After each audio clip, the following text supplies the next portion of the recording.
Diesel ടാങ്കില്ല അങ്ങോട്ട് നിന്നാലേ.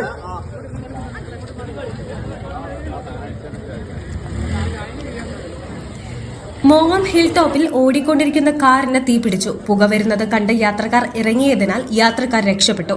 വള്ളുവമ്പുറത്ത് നിന്ന് അരീക്കോട്ട് പോകുന്ന കുടുംബമാണ് കാറിലുണ്ടായിരുന്നത് എന്നാണ് നാട്ടുകാർക്ക് ലഭിച്ച വിവരം. തീപിടുത്തത്തിനുള്ള കാരണം വ്യക്തമായിട്ടില്ല. ഓടിക്കൂടിയ നാട്ടുകാരാണ് രക്ഷാപ്രവർത്തനത്തിന് നേതൃത്വം നൽകിയത്. ഫയർഫോഴ്സും സ്ഥലത്തെത്തി. ദേശീയപാതയിൽ ഹിൽ ടോപ്പ് ബസ് സ്റ്റോപ്പിന് സമീപം ഇന്ന് രാവിലെ 10:30 സംഭവം. എയർവൺ ന്യൂസ്, മോങ്ങം.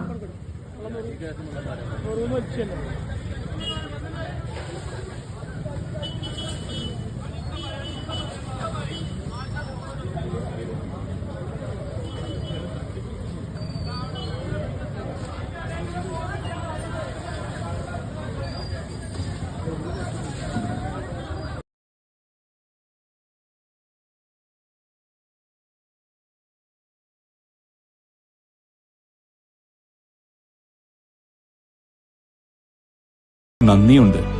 ഇന്നോളം എത്തിയ ഞങ്ങളുടെ ഈ സുവർണയാത്രയും നിങ്ങളുടെ ഓരോ ആഘോഷങ്ങൾക്കുമൊപ്പം ഞങ്ങളെയും ചേർത്ത് നിർത്തിയതിന്.